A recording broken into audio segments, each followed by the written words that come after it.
দেশে অস্থিতিশীল পরিবেশ তৈরি করছে বিএনপি জামাত, বললেন প্রধানমন্ত্রী। শক্ত হাতে দমনের হুঁশিয়ারি।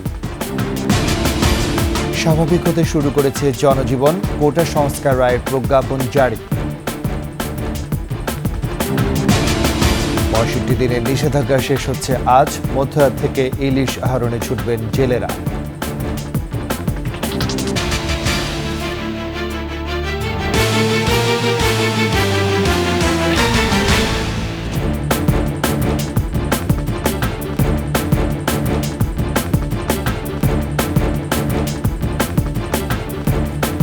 শুনছিলেন ফার্স্ট সিকিউরিটি ইসলামী ব্যাংক পেয়েছি সংবাদ শিরোনাম। আমন্ত্রণ সকাল ৯টার ২১ সংবাদে আপনাদের সাথে আছি আমি রাজীব জামান। আর দর্শক, ২১ টেলিভিশনের সংবাদ একই সাথে সরাসরি দেখতে পাবেন আমাদের ফেসবুক পেজ www.facebook.com/2124 অনলাইন। ছাত্রদের আন্দোলনে ভর করে দেশে অস্থিতিশীল পরিবেশ তৈরি করছে বিএনপি জামাত। এবার শক্ত হাতে তাদের দমন করে সুষ্ঠু পরিবেশ নিশ্চিত করা হবে বলে স্পষ্ট জানিয়েছেন প্রধানমন্ত্রী শেখ হাসিনা। বলেছেন, জনগণের জানমাল রক্ষায় কারফিউ জারি করা হয়েছে। সরকার আশ্বস্ত করার পর ছাত্রদের ধৈর্য ধরা উচিত ছিল বলেও মনে করেন প্রধানমন্ত্রী। প্রণব চক্রবর্তী রিপোর্ট। কোটার দাবিতে যে ছাত্র আন্দোলন শুরু হয়, পরবর্তীতে সে আন্দোলনে ভর করে সন্ত্রাসী কায়দায় দেশকে অস্থিতিশীল করেছে একটি চক্র। বহির্বিশ্ব থেকে বাংলাদেশকে বিচ্ছিন্ন করতে ইন্টারনেট ব্যবস্থা সহ দুর্বৃত্তরা ধ্বংস করেছে রাষ্ট্রীয় সব সম্পদ। এমন পরিস্থিতিতে প্রধানমন্ত্রীর কার্যালয়ে দেশের ব্যবসায়ী প্রতিনিধিদের সাথে প্রধানমন্ত্রী শেখ হাসিনার মতবিনিময়। সমস্ত কিছু বন্ধ। বক্তব্যে প্রধানমন্ত্রী বলেন, সব হারিয়ে দেশের মানুষের ভাগ্য উন্নয়নে যে পরিবর্তন এনেছেন তিনি, বিগত সময়ের মতো আবারও তা ধ্বংস হলো। কোটা আন্দোলনে ছাত্রদের আদালতের রায় পর্যন্ত অপেক্ষা না করায় আক্ষেপ জানান প্রধানমন্ত্রী। আপিল করার পরে যখন আবার এই আন্দোলনে নামলো, তখন বলছি যে এটা তো কোর্টে আছে, কোর্টে বিচার হবে। এবং আমি নিজে অ্যাড্রেস করছি এবং বলেছিলাম যে কেউ হতাশ হবেন না।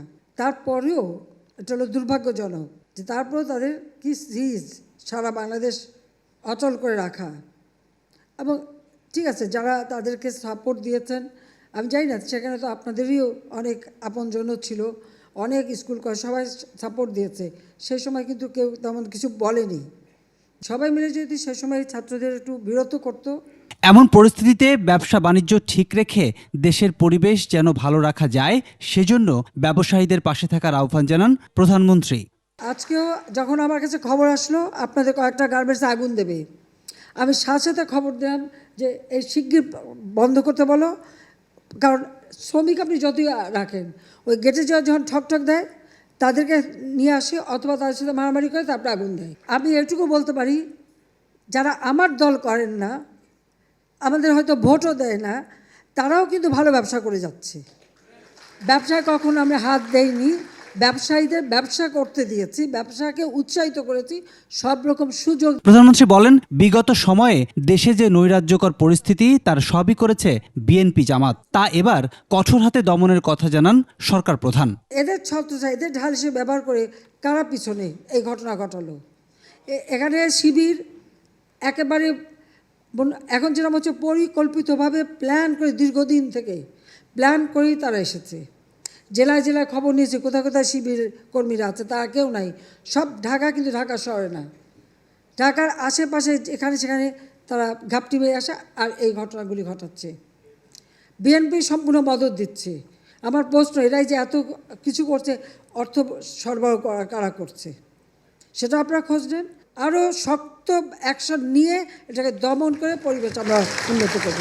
দেশের সার্বিক উন্নতির সাথে কারফিউ অবস্থার উন্নতি হবে বলেও জানান প্রধানমন্ত্রী। কারফিউ দিতে আমরা বাধ্য হয়েছি মানুষের জানমাল রক্ষা করার জন্য।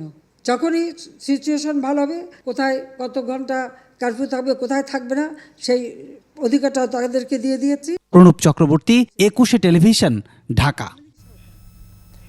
স্বাভাবিক হতে শুরু করেছে রাজধানীর জনজীবন। দ্রুত এই পরিস্থিতি শান্ত হবে বলে মনে করছেন সাধারণ মানুষ। আজ দুপুর ১টা থেকে বিকেল ৫টা পর্যন্ত কারফিউ শিথিল করা হয়েছে। বিভিন্ন সড়কে সেনাবাহিনীর টহল অব্যাহত রয়েছে, মোড়ে মোড়ে অবস্থান নিয়ে চালাচ্ছেন তল্লাশিও। এদিকে বেচাকেনা কম হলেও দোকানপাট খুলছেন ব্যবসায়ীরা। সড়কে বাড়ছে জনসমাগম ও যান চলাচল। রিকশা চালকদের সংখ্যা কয়েকদিনের তুলনায় আজ আরও বেশি। তারা দাপিয়ে বেড়াচ্ছেন রাজধানীর সব সড়কেই। মোড়ে মোড়ে বসতে শুরু করেছে চায়ের দোকানও, জমছে ছোট ছোট চায়ের আড্ডা।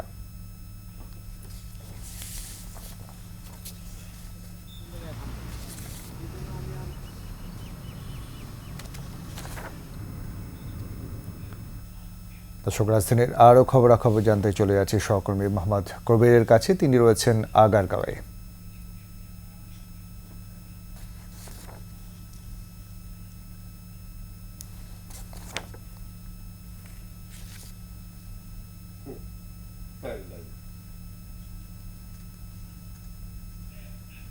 জানমাল ও মানুষের নিরাপত্তার স্বার্থে চতুর্থ দিনের মতো অব্যাহত রয়েছে কারফিউ।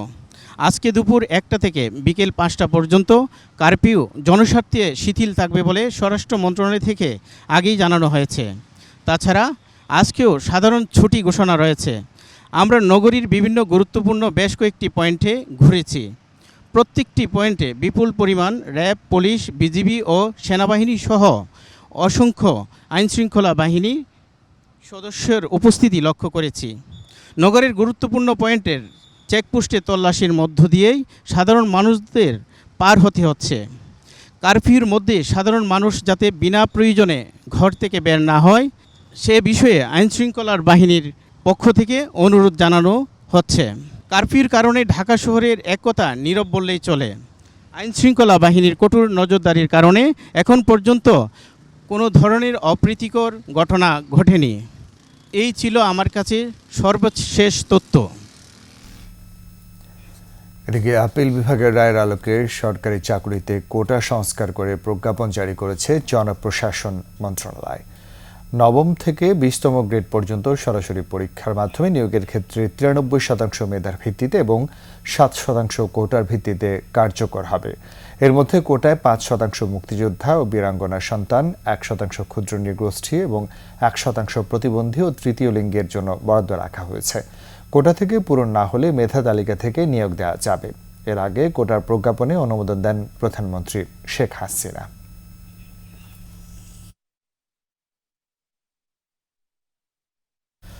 পঁয়ষট্টি দিনের মাছ ধরা নিষেধাজ্ঞা শেষ হচ্ছে আজ। মধ্যরাত থেকে সমুদ্র যাত্রায় প্রস্তুত জেলেরা।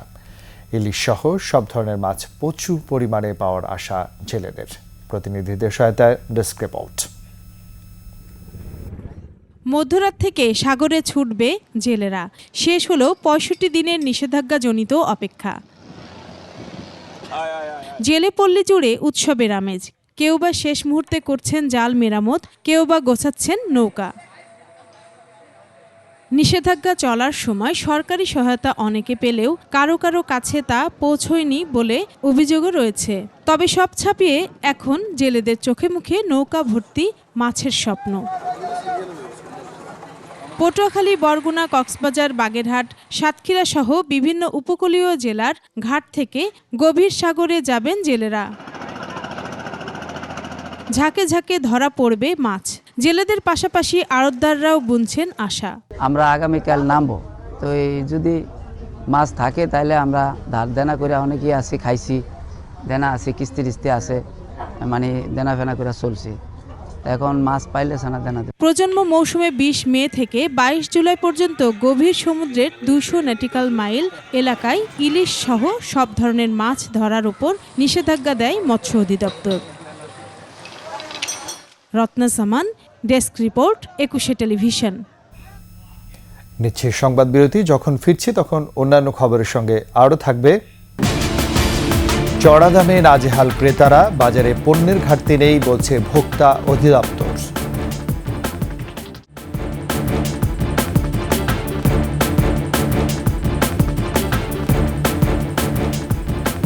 আবার আমন্ত্রণ সকাল 9টার 21 সংবাদে। সরবরাহে কিছুটা প্রভাব পড়লেও বাজারে পণ্যের ঘাটতি নেই বলে জানালেন ভোক্তা অধিদপ্তরের মহাপরিচালক AHM শফিকুজ্জামান। কারওয়ান বাজার পরিদর্শন শেষে তিনি বলেন, বর্তমান পরিস্থিতির সুযোগে কেউ যেন বাজার অস্থিতিশীল করতে না পারে সে বিষয়ে সতর্ক থাকতে হবে।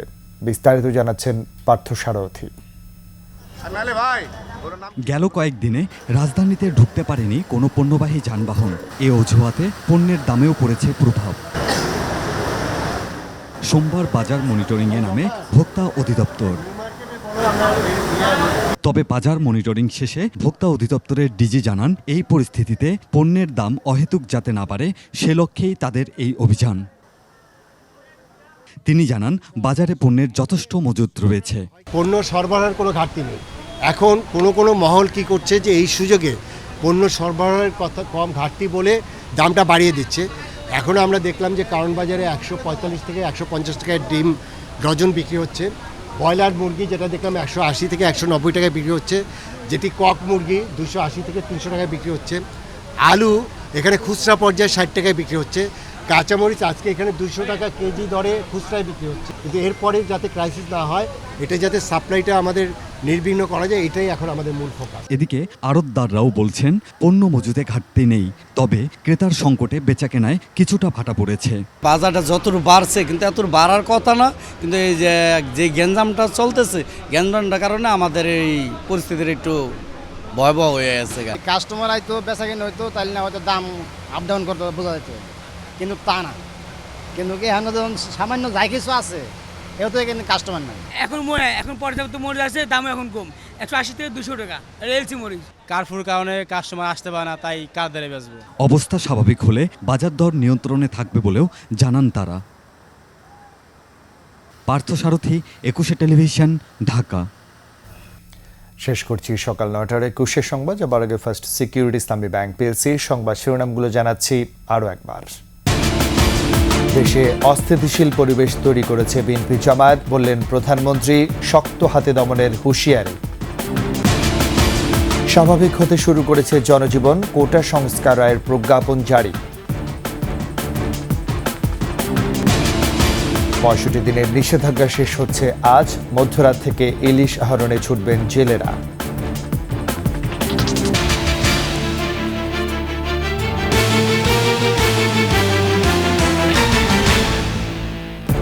সবশেষ খবর জানতে ডায়াল করুন 202 নম্বরে, আর ভিজিট করুন 21tv.com এই ওয়েবসাইটে। যারা ফেসবুকে ভিজিট করতে পারেন www.facebook.com/2124 অনলাইন। এতক্ষণ সাথে থাকার জন্য ধন্যবাদ।